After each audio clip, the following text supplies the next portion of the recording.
सतनाम श्री वाहे गुरु जी। सिखों के तीसरे गुरु थे गुरु अमरदास जी साहिब। 60 वर्ष की उम्र में सिखों के दूसरे गुरु गुरु अंगद जी साहिब जी से प्रभावित होकर यह सिख संप्रदाय का हिस्सा बने। गुरु अमरदास जी गुरु अंगद साहब जी से 25 वर्ष बड़े थे।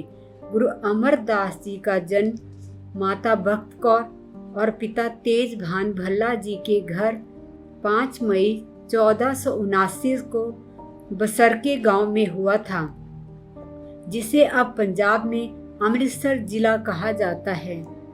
यह अपने 4 भाइयों में सबसे बड़े थे। इनकी पत्नी का नाम मनसा देवी था और इनके 4 बच्चे थे, 2 बेटे और 2 बेटियां।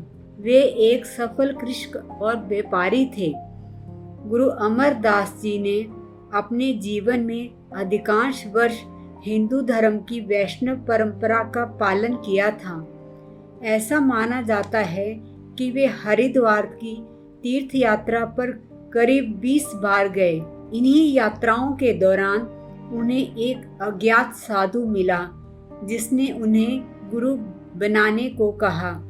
उनके भीतर ये इच्छा बहुत अधिक प्रबल होने लगी और गुरु पाने का फैसला कर लिया। अपनी 20वीं तीर्थ यात्रा से लौटने के बाद उन्होंने अपनी बहू, जो कि गुरु अंगद साहब जी की छोटी बेटी थी, बीबी अमरो को गुरु नानक जी का भजन गाते सुना। भजन सुनकर वो इतना प्रभावित हुए कि पुत्रवधू से गुरु अंगद देव जी का पता पूछकर उनके चरणों में आ विराजे। उस समय उनकी उम्र 61 वर्ष की थी।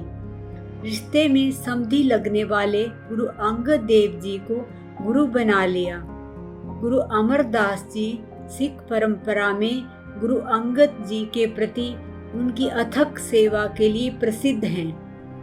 उनके बारे में किंवदंतियां हैं कि वह सुबह जल्दी उठते थे और अपने गुरु के स्नान के लिए पानी लाते थे।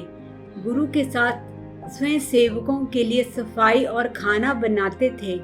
साथ ही सुबह और शाम ध्यान और प्रार्थना के लिए बहुत समय देते थे।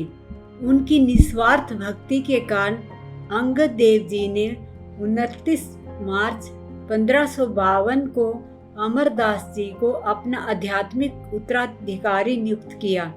गुरु अंगद जी साहब के ज्योति जोत समाने के बाद गुरु अमरदास जी गोइंदवाल चले गए, जो खंडूर से कुछ ही दूरी पर ब्यास नदी के किनारे लाहौर जाने वाले मुख्य मार्ग पर स्थित है। जब गुरु अमरदास जी सिखों के गुरु थे, तब दिल्ली में मुगल बादशाह अकबर का राज था। अकबर को पता था कि अगर हिंदुस्तान में उसने अपने साम्राज्य का विस्तार करना है तो हिंदुओं को खुश रखना पड़ेगा। यही कारण था कि उसने अपने दरबार में हिंदुओं को अहम पद दिए और उनके हित में फैसले लेने का दिखावा किया। अकबर सिखों के बारे में जानने के लिए भी उत्सुक था।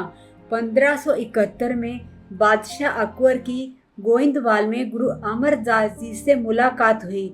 तब तक लंगर सिख समुदाय का एक अभिन्न अंग बन चुका था। गुरु अमरदास जी ने नियम बना रखा था कि पहले सभी पंक्ति में बैठकर भोजन करना, फिर उनसे सभा में मुलाकात करना। उनका कहना था कि राजा हो या सम्राट, सभी ईश्वर के बनाए हुए हैं, उन्हें ईश्वर के सामने झुकना होगा। अकबर ने वहां आकर इन नियमों का पालन किया। अकबर ने उन्हें जमीन देनी चाहिए जिस पर कोई कर नहीं लगता, लेकिन गुरु अमरदास जी ने इस तोहफे को अस्वीकार कर दिया। गोइंदवाल में ही उनकी और अकबर की बैठक का नतीजा निकला कि प्राचीन मध्य देश के अमृत सरोवर और उसके आसपास के इलाके के हिस्से को वापस लिया गया। बाद में वहां कई निर्माण कार्य शुरू हुए। अब वहां सिखों का पवित्र स्थल भी है। अमृतसर के स्वर्ण मंदिर के लिए जगह का चयन भी उन्होंने ही किया था, जो आज सिखों का प्रिय स्थल है। गुरु अमरदास जी सती प्रथा के विरोध में आवाज उठाने वाले पहले समाज सुधारक थे। उन्होंने भारत के अलग अलग हिस्सों में 22 मंजियों की नियुक्ति की, जो गुरु नानक देव जी का संदेश जनता तक पहुंचाते थे। उन्होंने ही गुरु ग्रंथ की रचना शुरू की थी, जो बाद में एक पवित्र ग्रंथ कहलाया। वह सीधी और सरल भाषा में लोगों को समझाते थे, जिस कारण वह बहुत लोकप्रिय हुए। गुरु अमरदास जी 95 वर्षों तक सिखों के तीसरे गुरु बने रहे। फिर उन्होंने अपने दामाद भाई जेठा जी को अपना उत्तराधिकारी नियुक्त किया, जिन्हें बाद में गुरु रामदास जी के नाम से याद किया गया। गुरु अमरदास जी अपनी बुद्धिमत्ता और धर्मपरायणता के लिए बहुत सम्मानित थे।